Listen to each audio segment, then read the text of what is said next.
Coming back to life is not a sport you're likely to see at the Beijing Olympics. But on today's Jazprose Diaries, the story of a personal triumph that seems to outweigh the most Olympian achievement. Coming up, the private valor of Jeff Snow.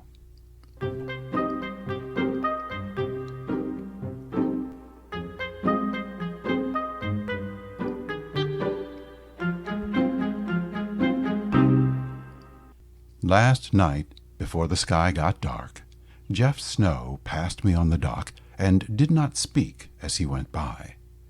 I saw him first, about 20 yards before we met, his face distinct in a tangle of tourists.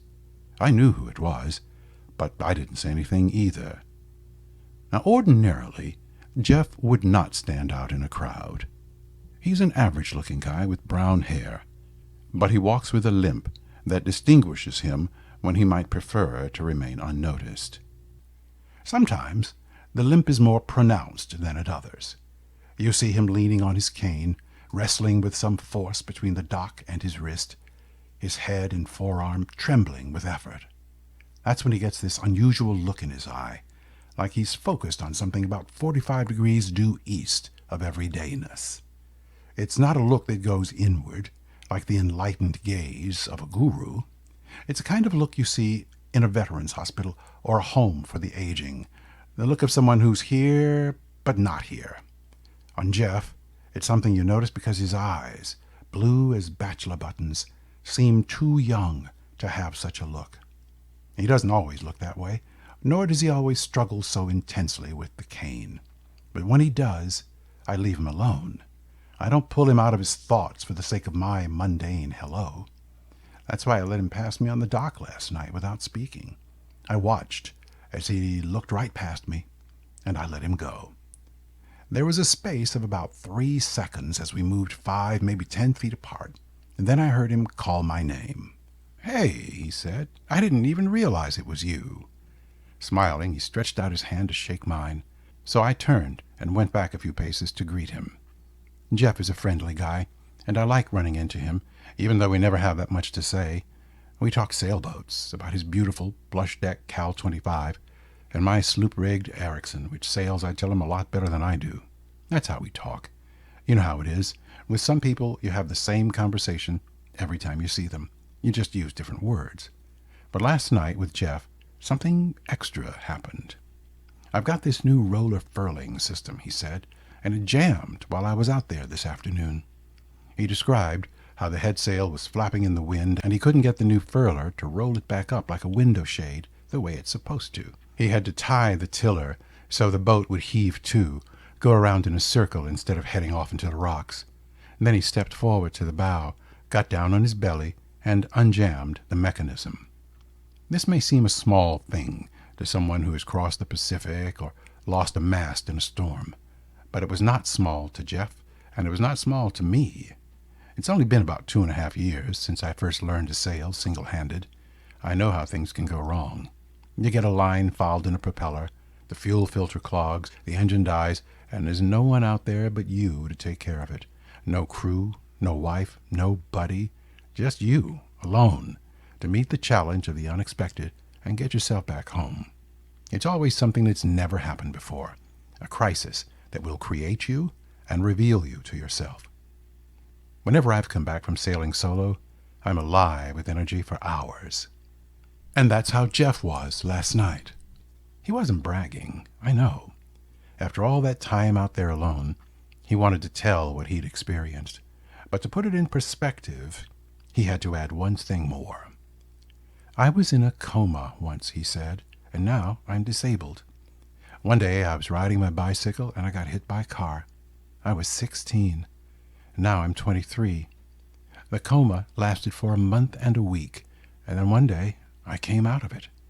I was in a wheelchair for a while, and the doctors said I would never walk again. I made it to crutches, and they said I would probably always be on crutches. But now all I use is a cane, and today, as you can see, I'm not even using that." "Can you see what this means?" I felt him say between the lines. "I was on death's own threshold once, but today I was in the dance, man. out there in a pocket of life, between the wind and the current, having a blast. I wanted to embrace him. Instead, I looked down at his legs, thin and uncertain in Bermuda shorts, and saw the scars that proved his past. "It was 7 years ago yesterday that I came out of the coma," he told me. "This is the 7th anniversary of my coming back to life."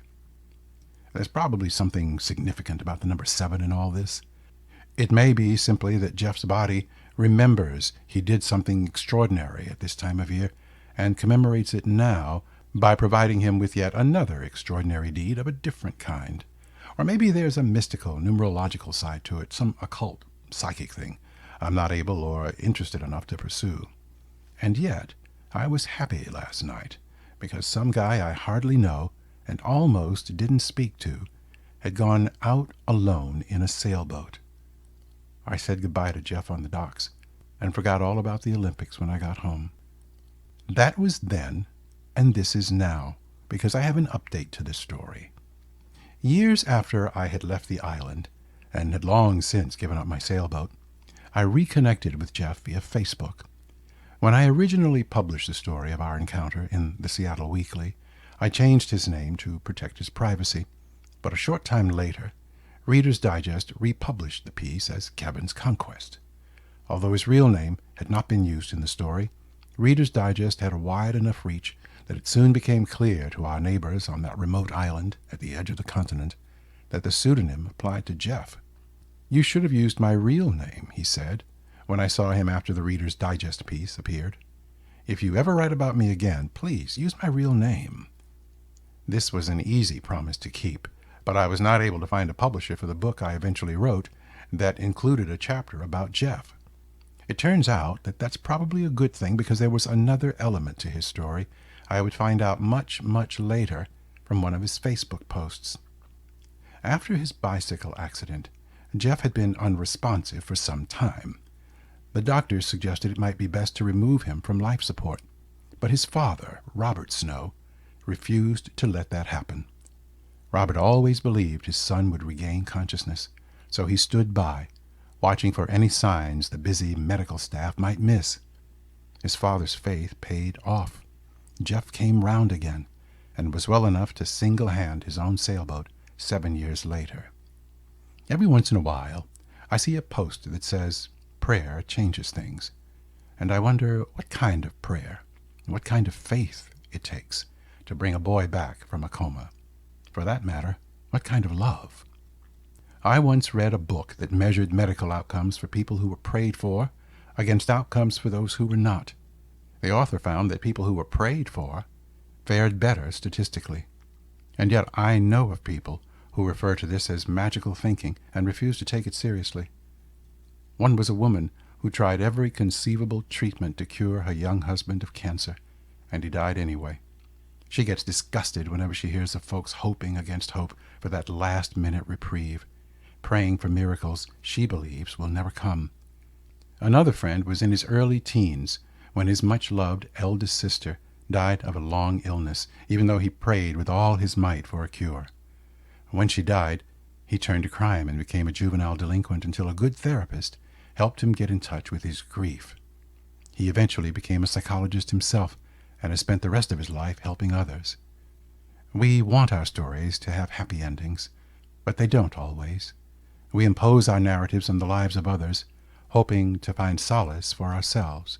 Proof that life has meaning, that if we blow on the dice just hard enough, they will roll in our favor. But quantum physics tells us that life in an expanding universe is neither random nor predetermined, but a series of infinite potentialities. If we move this way or that, say this prayer or another, will it affect the outcome? Jeff's story did not end when he came out of the coma. There would be new stories for him, new struggles, new conflicts. People who don't know what he's been through see a middle-aged man struggling to keep his balance, and they imagine he is drunk. A few hurl insults, some laugh, not realizing that life can change in an instant, and there but for the grace of God. To further public understanding, and in lieu of wearing a sandwich sign that says he has cerebellar ataxia from his traumatic brain injury, Jeff has posted information online about the lasting effects of his injury. The symptoms of traumatic brain injury include tremors or shakes, stumbling and difficulty walking, dizziness, short attention span, and difficulty finding words. Although the symptoms are remarkably similar to inebriation, it has to hurt when strangers accuse him of public drunkenness. The tagline on Jeff's Facebook page echoes what Atticus Finch told his daughter Scout in To Kill a Mockingbird. Before you criticize me, walk a mile in my shoes. Over the next few weeks, as we watch the Winter Olympics in Beijing, it might be a good idea to recall that not every hero wins a medal. Not every hero is in the limelight. Some struggle alone, counting victories we will never see.